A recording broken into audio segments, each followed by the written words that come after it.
el Perú tiene recursos naturales. Tenemos minerales, tenemos petróleo, tenemos carbón, tenemos recursos naturales. Los minerales se caracterizan por tener composición definida, son de naturaleza inorgánica, son cristalinos. Así tenemos, por ejemplo, los siguientes minerales. Por ejemplo, tenemos el mineral llamado hematita. La hematita viene a ser el óxido férrico. Este mineral, que es la hematita, el óxido férrico, de este mineral voy a obtener hierro, ¿no? En la industria de este mineral se obtiene ¿qué cosa? Hierro, ¿no? Calcopirita. La calcopirita es otro mineral cuya fórmula es disulfuro de cobre y hierro. De este mineral obtenemos cobre, ¿no? El objetivo es obtener cobre de este mineral. Otro mineral es la llamada esfalerita. La esfalerita o blenda es el sulfuro de zinc. Este sulfuro de zinc, de acá voy a extraer zinc. De la galena, que es el sulfuro de plomo, vamos a extraer plomo. A estos minerales, de los cuales yo extraigo un metal, también son conocidos como minerales metálicos. Escucha, minerales metálicos. Existen otros minerales considerados como minerales no metálicos. Por ejemplo, el cuarzo, que sirve de materia prima para la fabricación del vidrio, o la caliza, que tiene carbonato de calcio, y este carbonato de calcio sirve para la industria del cemento. A muy altas temperaturas el carbonato de calcio se transforma en óxido de calcio, y el óxido de calcio es el componente del cemento. Entonces, de acuerdo a su industrialización, los minerales pueden ser clasificados como minerales metálicos y minerales no metálicos. Los minerales, ¿cómo se encuentran en la corteza? Vamos a ver que los minerales se pueden encontrar en todo un cerro. Cuando el mineral se encuentra en todo un cerro se llama diseminado y la explotación es a tajo abierto. Pero si el mineral se encuentra en una capa o concentrada en una zona debajo de la corteza, entonces diremos que tienes una veta y el tipo de explotación es por laboreo subterráneo, ¿no? Se perfora la corteza hasta llegar a la veta y se hace la explotación. También se llama laboreo subterráneo o trabajo en socavones. Cuando se saca, ¿no? ¿Qué es lo que se saca de esta zona? Se saca lo que se conoce como la mena. ¿Qué cosa es la mena? La mena viene a ser el mineral valioso más la ganga. Entonces, si yo tengo el mineral valioso más la ganga, juntos me dan la mena. Ahora, la mena representa el 100%. El mineral valioso tiene un porcentaje, por ejemplo el 40%, y la ganga el 60%. Hay procesos llamados procesos de concentración, en la cual se busca eliminar parte de la ganga de la mena. Entonces, ¿qué va a pasar? Que la ganga, que representa el 60%, lo vamos a disminuir, por ejemplo, a un 30%. ¿No? Y el mineral valioso, que estaba al 40%, va a aumentar a un 70%. ¿Qué ha pasado acá? Un proceso de concentración de mena. La mena se ha concentrado. ¿Por qué? Porque el mineral valioso ha aumentado su concentración. Procesos metalúrgicos. Tenemos los siguientes procesos metalúrgicos. La metalurgia del hierro, también conocida con el nombre de siderurgia. Para este proceso se trabaja con el mineral llamado hematita. Acá está la hematita, pero hay un proceso previo, que es trabajar con el coque. El coque tiene carbono. Este carbono reacciona con el oxígeno para formar el monóxido de carbono. El monóxido de carbono producido me va a servir para capturar los oxígenos de la hematita. Entonces el monóxido de carbono captura el oxígeno de la hematita en un ambiente cerrado para formar hierro líquido más dióxido de carbono. Obviamente esto va a ocurrir en unos hornos, altos hornos, a altas temperaturas. Es por ello que el hierro está en forma líquida. Y es así como se obtiene el hierro, mediante estos dos procesos.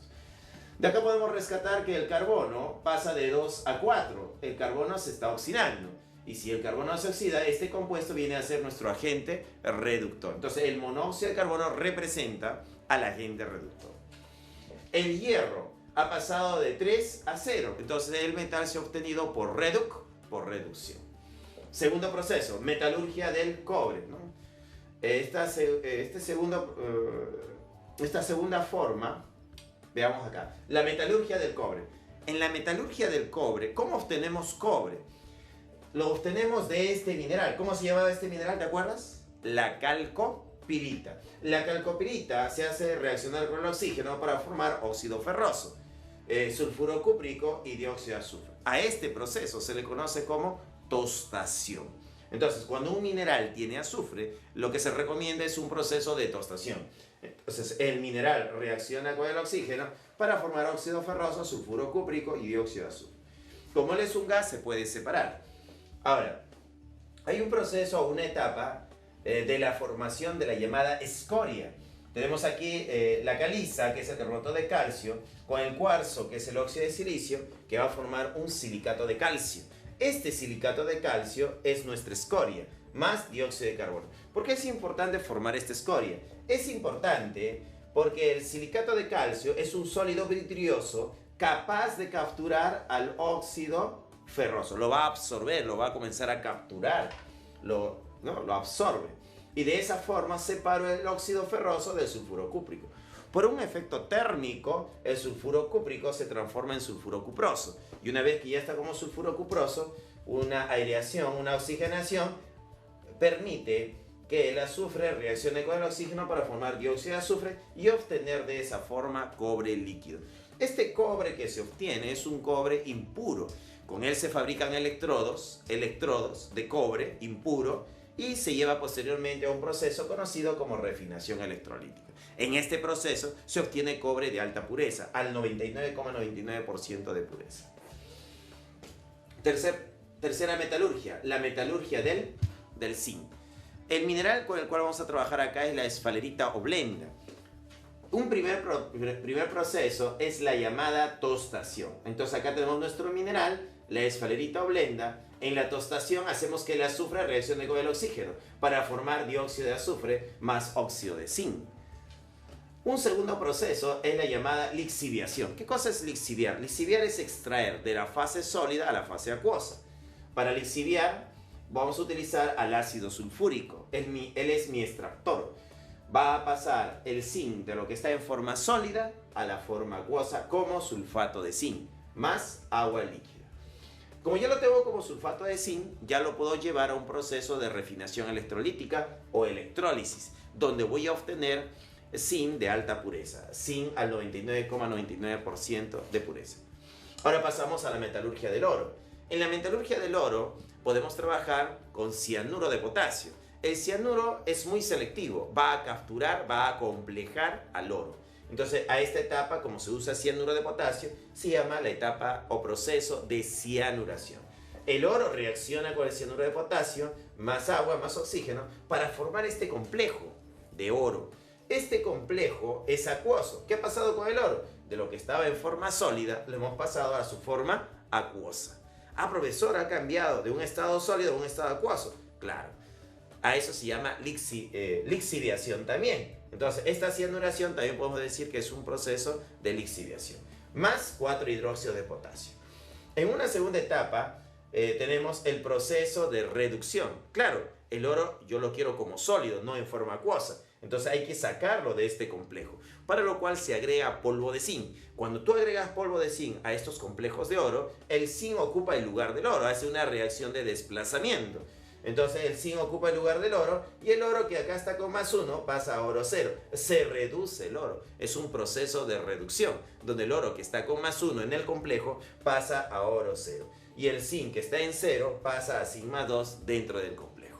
Ahora vamos a continuar con los recursos energéticos. Dentro de los recursos energéticos nosotros tenemos al petróleo. El petróleo viene a ser una mezcla de hidrocarburos, una mezcla compleja de hidrocarburos. Para trabajar con el petróleo se va a separar en sus diferentes componentes mediante una destilación fraccionada. Esta destilación fraccionada se obtiene fragmentos. ¿Cuáles son estos fragmentos que se van a obtener? La gasolina se inyecta en una columna de separación, una columna de fraccionamiento, donde los que son más volátiles van a salir, como el metano, el etano, el propano, el butano. A este proceso de eliminación de los hidrocarburos de menor peso molecular también se le conoce como una debutanación. Entonces, el petróleo es inyectado, sube por acá y los hidrocarburos de menor peso molecular van a salir. Metano, etano, propano, butano. A ese proceso se le llama debutanación. Pero hay otros hidrocarburos cuyo punto de condensación o temperatura de condensación es mayor. Entonces van a salir otros fragmentos del petróleo. Por ejemplo, el éter de petróleo, la gasolina, el querosene, el aceite ligero y más fragmentos que tiene el petróleo. Ya los fragmentos que no se pueden separar queda como un residuo sólido, viscoso, que para nosotros va a ser el asfalto. De el petróleo nos interesa la gasolina. La gasolina es una mezcla de hidrocarburos que va a tener pentano, hexano, heftano, octano, nonano, decano, undecano, dodecano. Es una mezcla de varios hidrocarburos, donde la molécula más importante es el octano. Tan importante es ella que se crea el llamado número de octano o índice de octano, también conocido como el octanaje. Entonces, en función a esta molécula, se crea una tabla para saber quién tiene una mejor capacidad antidetonante. Entonces, el octanaje mide la capacidad antidetonante de la gasolina. Todo esto está relacionado con el petróleo. Si hay moléculas de alto peso molecular y quiero fragmentarlas, que sean más pequeñas, puedo tomar hidrocarburos de 16 carbonos y fragmentarlo en 2 de 8 para mejorar la producción de la gasolina. A este proceso de fraccionamiento se le llama cracking, ¿no? Es el cracking del petróleo. Su objetivo es producir más gasolina. Ahora pasamos al carbón, que es otro recurso energético. El carbón, tenemos diferentes tipos de carbón, como el lignito, por ejemplo, que tiene un porcentaje de carbono del 67%. El carbón bituminoso, que tiene un 86,4%. La antracita, que es el carbón más antiguo, el más antiguo que hay, con un porcentaje de carbono aproximado del 94,1%. Otro recurso energético viene a ser el gas natural. El gas natural viene a ser una mezcla de hidrocarburos, donde el principal componente viene a ser el metano.